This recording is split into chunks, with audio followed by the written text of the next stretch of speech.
네, 오늘 사무엘하 11장을 배우겠습니다. 사무엘하 11장은 우리가 잘 아는 이야기인데요. 다윗이 우리아의 아내 밧세바를 빼앗아서 간음을 하고 그리고 그 남편 우리아도 죽이는, 살인하는 아주 큰 범죄 이야기입니다. 그동안 다윗이 이스라엘 나라를 바르게 세우고 그리고 영토를 확장하고 평안을 찾는 일에 주력해 왔습니다. 사울 왕국 시대와는 달리 이스라엘 나라를 바르게 세우고 개혁하는 일에 주력을 다했습니다. 잠시도 쉴 새 없이 이스라엘 나라를 바로 세우고 그리고 사방의 적들을 물리치고 영토를 확장하는 일에 주력하고 그리고 평안을 찾는 일에 힘을 다해 왔습니다. 그래서 어느 정도 평안을 찾은 때에 오늘 11장에 와서 우연한 일로 못 볼 것을 보아서 범죄에 깊이 빠지게 된 사실을 볼 수가 있습니다. 오늘 다윗이 범죄의 늪에 깊이 빠지게 된 원인은 지난번에 우리가 생각한 암몬과의 전쟁이 그 배경이 됩니다. 오늘 1절에서 그 사실을 잘 말해주고 있는데요. 한번 보시겠습니다.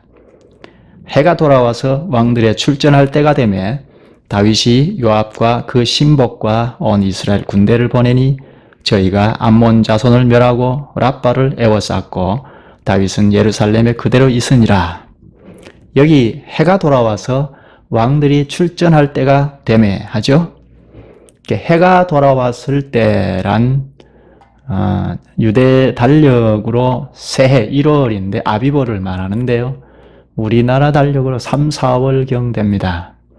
이때가 봄인데 유대 나라의 봄이 되면 건기입니다. 그 건기 때니까 할 일을 제대로 할 수가 있죠. 겨울 우기 때에는 무엇을 제대로 할 수가 없는데 전쟁도 장애를 많이 입게 됩니다. 그래서 여기 봄이 되자 해가 돌아와서 왕들의 출전할 때가 되매 합니다. 겨울 동안에 쉬었던 전쟁을 이제 할 때가 되었다는 이야기입니다. 지난번에 우리가 암몬과의 전쟁을 보았죠. 이스라엘 백성들이 이스라엘 군대가 암몬과 전쟁을 해서 승기를 잡자 이 암몬 족속들이 도망을 친 것을 생각을 했습니다.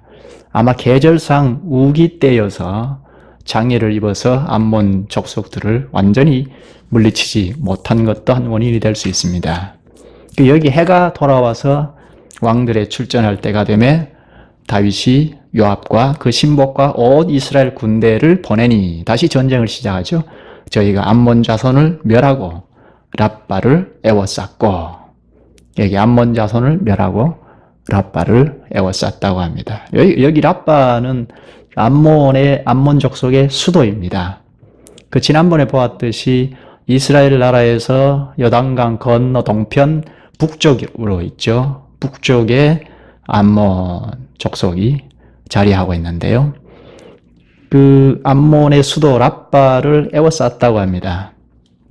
이들과 싸우기 위하여 다윗의 그 장관 요압과 그리고 그의 신복들 이스라엘이 전부 출전을 했습니다. 그런데 여기 다윗은 예루살렘에 그대로 있으니라 합니다. 다윗은 온 이스라엘이 전쟁터에 나가서 전쟁을 하고 있는데 예루살렘에서 무료한 시간을 보냅니다. 한가로이 시간을 보내는데 전쟁에서 목숨을 다하여 싸우는 요압과 그의 신복들 그리고 이스라엘 군대와는 완전히 대조적이죠. 어느 날 낮잠을 자고 일어나서 해가 저물 때 저녁에 우연한 일로 왕궁 옥상을 거닐다가 못 볼 것을 그만 보게 된 것입니다. 한 아름다운 여인이 목욕하는 것을 보게 됩니다. 이렇게 하여 다윗이 밧세바와의 관계가 시작이 됩니다. 다윗이 큰 시험에 빠져버렸는데요. 그 원인은 여기서 말하는데 무엇이죠? 온 이스라엘 군대가 출정하여 전쟁터에 나가 싸우는데 다윗은 평안을 찾아서 쉬고 있는데 무료한 시간을 보낸 그것이 하나의 원인이 됩니다. 제국을 건설하고 사방의 적들을 물리치고 앉아서 군림을 하고 위험이 가득한 궁전 생활에 무료한 시간을 보내고 있습니다. 이런 데서 현혹이 되기 쉽죠. 사람이 평안을 찾아서 무료한 시간을 보내면 해이해져서 하나님을 늘 의지하고 가까이 하던 사람도 그만 떨어질 수 있습니다. 긴장을 풀고 이렇게 무료한 시간을 보낼 때 사람은 죄짓기 쉽습니다. 2절에 보면 목욕하던 여인이 심히 아름다웠다 하는데요. 다윗은 즉시 신하를 보내서 그 여인이 누군지를 알아보았습니다. 여기 엘리암의 딸 우리아의 아내 바세바라고 하죠. 바세바는 다윗의 충성스러운 군인 우리아의 아내입니다. 그러니까 유부녀인 줄 알면서도 다윗은 즉시 종을 보내서 그녀를 빼앗아 옵니다. 유부녀를 취했으니까 가정을 파탄내고 빼앗아 취한 거죠. 그동안 하나님께서 끊임없이 다윗 편이 되어서 다윗이 꾸리고 가는 이스라엘 나라가 흥왕케 하는 일에 힘을 다해 이끌어 오셨습니다. 그런데 이제부터 다윗이 하나님 앞에 진노를 사는 왕으로 전락하게 됩니다. 왕궁에 들어왔던 바세바는 집으로 돌아가서 사람을 보내 소식을 전합니다. 제가 임신했습니다. 다윗은 예기치 않은 바세바의 임신 앞에서 무너지기 시작합니다. 아이를 가졌다는 말에 다윗은 아주 간교한 계책을 세웁니다. 이거 큰일 났다 하고 하나님 앞에 부복하는 것이 아니고 오히려 간교한 계책을 세웁니다. 그것이 뭔가요?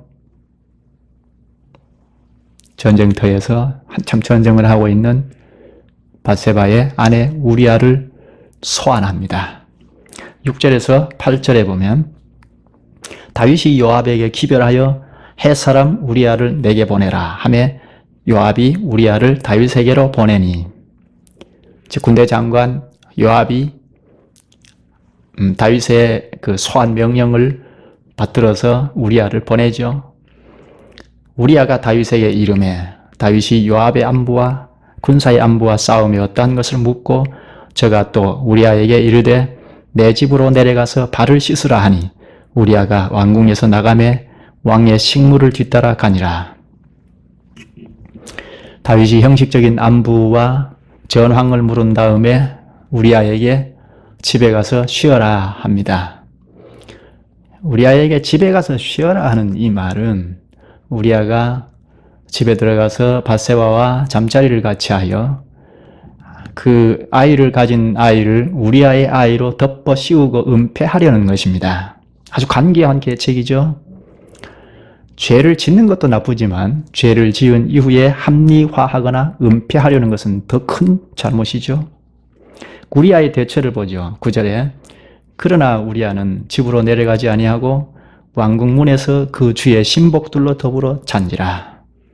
집으로 내려가서 평안히 쉬어라 하는 왕의 배려에도 우리아는 휴식을 취하지 아니하고 왕궁문에서 신하들과 함께 야영을 합니다. 그 사실이 다윗에게 고해지자 다윗은 다시 우리아를 불러서 술을 잔뜩 먹여서 집으로 돌려보내려고 합니다. 어떻게든 바세바 그 남편 우리아에게 뒤집어 씌우고 죄를 은폐하고자 한 것입니다. 그러나 우리아는 여전히 왕궁문에서 신하들과 함께 시간을 보냅니다. 11절에 보면 우리아가 다윗에게 이렇게 구합니다. 언약궤와 이스라엘과 유다가 영체 가운데 유하고, 여기 영체는 경영영자의 울타리 채자, 영체 가운데 유하고 내 주 요압과 내 왕의 신복들이 바깥 들에 유진하였거늘 내가 어찌 내 집으로 가서 먹고 마시고 내 처와 같이 자리일까? 여기 언약궤 영체 가운데, 좀 어려운 말인데요. 그 언약궤는 하나님께서 함께 하신다는 거죠. 당시에 전쟁을 할 때 언약궤를 앞세우고 전쟁할 경우가 많았는데요. 그러니까 전쟁은 하나님께 있다 하는 거죠. 하나님께서 전쟁을 하신다 하는 것이 믿음 있는 이스라엘 백성들에게는 있었던 것입니다. 이때도 언약궤를 앞세워서 전쟁을 하는데 언약궤 영체 가운데 이것은 하나님께서도 현재 싸우고 계신다는 뜻입니다. 그런데 내가 어찌 편히 쉴 수 있습니까? 하고 왕께 아뢰입니다. 훌륭한 군인이죠. 우리아는 3절, 6절, 24절에 보면 헷 사람이라고 합니다. 헷 족속은 누구죠? 가나안 땅의 원주민이죠. 이방인입니다. 그리고 우리아는 여호와의 빛이시다 하는 그 이름의 뜻을 가지고 있는데요. 그러니까 아주 신실한 신앙인입니다. 이렇게 이방인이면서도 이스라엘 백성들 속에 속해 있을 뿐 아니라 아주 신실한 백성입니다. 그리고 23장 39절에 보면 다윗의 37인 용사들 중에 한 사람이라고 합니다.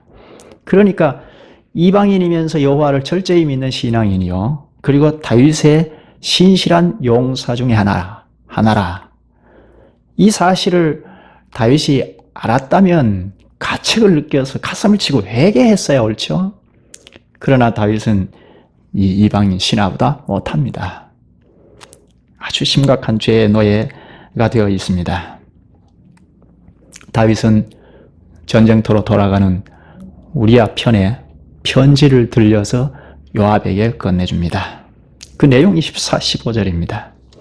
아침이 되매 다윗이 편지를 써서 우리아의 손에 붙여 요압에게 보내니 그 편지에 써서 이르기를 너희가 우리아를 맹렬한 싸움에 앞세워두고 너희는 뒤로 물러가서 저로 맞아 죽게 하라 하였더라.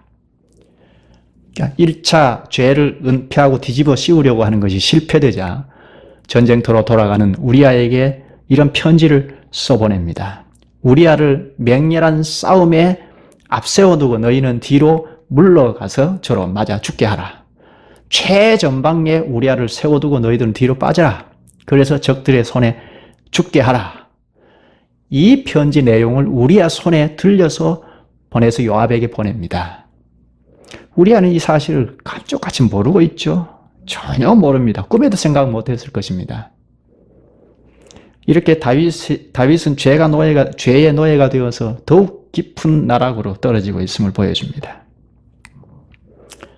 우리아를 통하여 왕명을 받아든 요압은 충성스럽게 다윗의 명령을 수행을 합니다.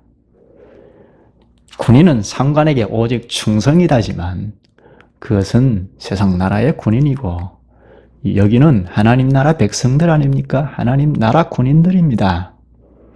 그런데 이것은 충성이 아니죠. 큰 잘못이죠. 요압도 문제이죠. 22절에 보면 결국 이스라엘이 전쟁에 패하고 우리아도 전사하게 됩니다. 24절에 왕의 종 헷 사람 우리아도 죽었다고 하는데 왕의 종이라고 하면 왕의 노예처럼 충직한 군인이라는 이야기입니다. 충성을 다한 신하임을 상기시킵니다. 패전한 소식과 전사한 병사들과 함께 우리아도 죽었다는 소식을 들은 다윗은 25절에서 이렇게 말합니다. 이 일로 걱정하지 말라. 칼은 이 사람이나 저 사람이나 죽이느니라. 칼은 이 사람이나 저 사람이나 다 죽인다. 걱정하지 말아라 합니다. 우리아 죽이는 목적을 이루니까 신하들이 이렇게 질비하게 죽는 것은 전혀 개의치 않습니다. 사람이 어떻게 바뀌어도 이렇게 바뀝니까? 우리아를 장례를 치른 다음에 밧세바를 궁으로 데려옵니다. 아들을 낳았습니다. 이때 낳은 아이는 부정한 관계에서 출생한 씨앗이라 12장에 보면 하나님께서 다윗의 죄악을 징계하셔서 이 아이의 생명을 거두어 가십니다. 역대상 3장 5절에 보면 밧세바는 나중에 4명의 아이를 더 낳는데요. 거기에 솔로몬이 있습니다. 이렇게 해서 11장은 다윗의 범죄를 폭로하는 것으로 마칩니다.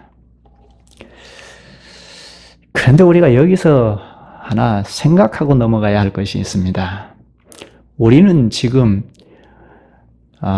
사회적인 인식도 아주 대단히 높은 시대에 살고 있고, 그리고 하나님의 계시는 완전히 밝히 계시된 이 계시의 말씀이 있는 이런 시대에 살고 있고, 그래서 하나님의 교회를 구약과는 전혀 다른 밝은 계시의 빛 아래에서 그리스도의 몸체를 이루고 있는, 그래서 하나님 앞에서 다윗을 볼 때 다윗은 참 너무 나쁜 놈이다 하고 비판하고 매도할 수가 있습니다. 어찌 이럴 수가 있는가 할 수 있습니다. 그러나 당시 시대로 들어가서 보면 다윗이 그렇게 큰 문제가 되지 않습니다. 다윗은 권력이 대단했지 않았습니까? 전쟁하는 것마다 승리를 했고 영토를 확장했고, 그래서 이웃 족속들이, 이웃 나라들이 이스라엘이 종주국으로 이웃 나라를 지배하는 아주 막강한 나라의 최고의 권력자입니다. 그러니까 날아가는 새도 떨어뜨릴 만큼 그 권력은 대단한 거죠.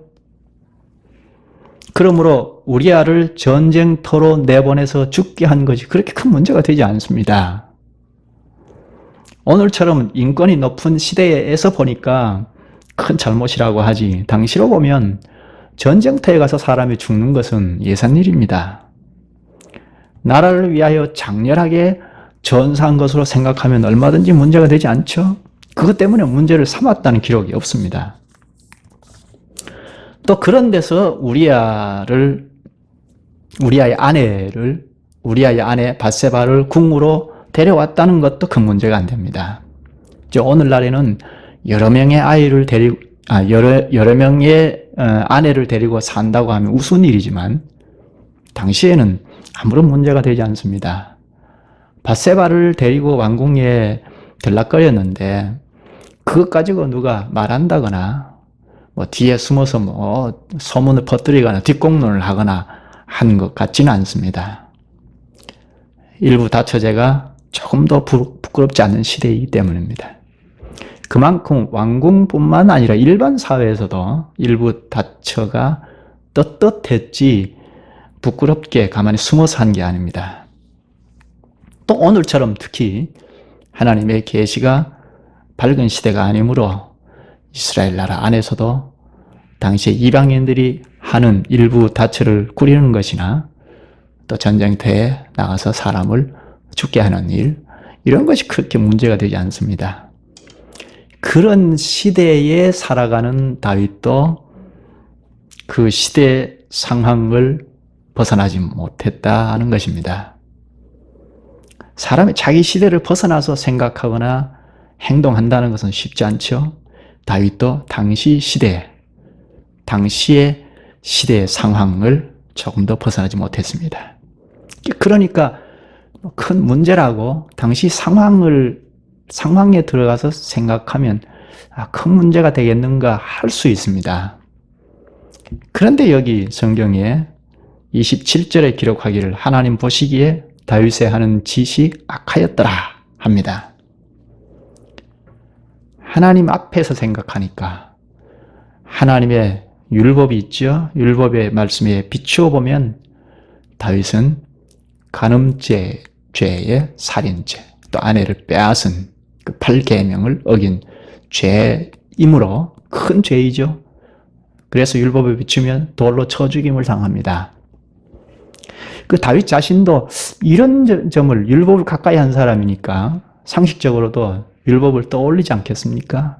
그러니까 이거 참 큰일 났다 생각하고 회개하는 쪽으로 갔어야 하는데 한번 잘못한 것을 은폐하기 위해서 더 큰 죄를 짓고, 그렇게 나중에는 수단과 방법을 가리지 않고 우리아를 죽이기까지 했습니다.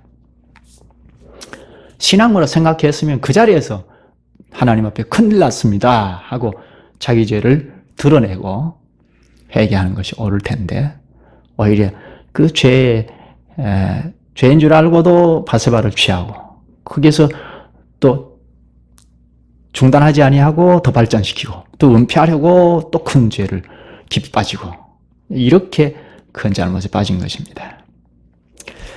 여기서 우리가 생각해야 할 것은 무엇입니까? 당시 시대 상황, 오늘 우리 시대도 마찬가지입니다. 이 사회 통념, 이 시대적인 상황, 여론, 이런 것을 생각하기 전에 하나님 앞에서 생각을 해야 하죠. 하나님 앞에서 이것이 문제가 아닌가 생각이 들면 그 자리에서 떠나야 하죠. 이것이 죄가 아닐까 하면 그 자리에서 과감히 떠나는 것입니다. 다윗도 밧세바를 본 그 자리에서 떠났더라면 죄에 빠지지는 않았을 거 아닙니까? 또 그 밧세바를 범한 이후에도 이게 큰 죄가 아닌가 하고 멈추었더라면 우리아를 죽이는 데까지 가지는 않았죠. 그런데 그 왕의 자리에 있어서 뭐 체면 위신다 생각했지 않았겠습니까? 이게 잘못인데 이게 안 되는데 하면서 은폐하려고 온갖 죄를 더 크게 짓는 대로 깊이 빠진 것입니다. 다윗이 왕의 체면 위신 다 따졌지 않겠습니까? 하나님 앞에서 볼 때 죄인 줄 알고 이게 될 법한 일인가 하고 중단하지 아니하고 오히려 그 죄를 다 은폐하려고 이 큰일 났다. 이 왕이 이렇게 해서 되겠는가? 이 위신이 문제가 아니다. 이 체면이 말이 아니다. 하고 은폐를 하는 쪽으로 죄에 깊이 빠져들어간 것입니다. 이것이 죄다 할 때는 그 자리에서 과감히 떠나야 하죠. 그리고 죄에 연루되었을 때는 주님 앞에 그냥 속히 허심탄회할 필요가 있습니다. 그것이 사는 길이죠. 은폐하는 것은 사는 길이 아니죠. 다음 장에 가면 다윗은 결국 선지자에게 호되게 질책을 당하고 더 큰 위신이 깎입니다. 국민적으로 위신이 깎입니다. 그 죄로 인해 징계를 크게 얻어맞습니다. 징계를 당한다는 것은 하나님의 자비가 거기 함께 있다는 것인데요. 다음 시간에 볼 텐데요.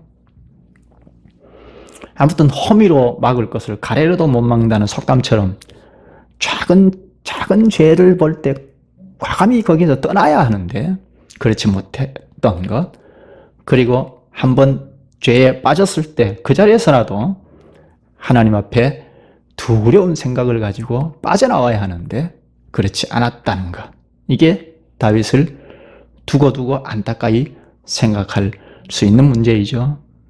자, 우리도 마찬가지입니다.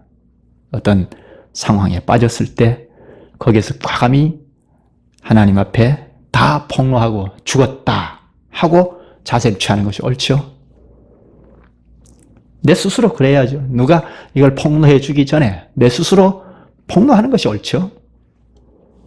그렇지 않으면 계시가 밝은 이런 시대에 살아가는 우리도 그 과거의 옛날 어두운 계시 시대에 살아가던 그 한계 상황을 못 벗어나던 다윗과 마찬가지게 됩니다. 큰 차이가 없게 됩니다. 첫째는 죄악을 가까이 하지 않아야 하고, 죄악이라 생각이 들면 크게 하나님 앞에서 두려움을 가지고 과감히 떠나야 하고, 누구나 경계하지 않으면 죄에 빠질 가능성이 있다는 생각을 늘 해야 하고, 그리고 둘째는 여차하여 죄에 빠졌을 때에 속히 주님 앞에서 과감히 나는 죄인입니다 하고 폭로하고 주께 엎드리는 것이 필요합니다. 그게 살 길입니다. 그렇지 않으면 자기가 죽는 것은 물론이고 자기가 속해 있는 교회에도 큰 치명타를 입힙니다. 오늘날 우리 주변의 교회에서 교회를 앞세워서 앞장서서 짊어지고 가는 사람들이 얼마나 도덕적으로 문제를 야기시킵니까? 목회자들이 얼마나 계명 문제로 다 넘어지고 물질 문제로 넘어지고 도덕적인 문제가 비일비재하게 많은데요. 이런 것이 자기 개인이 죽는 것은 물론이고 하나님의 교회가 다 치명타를 입히지 않습니까?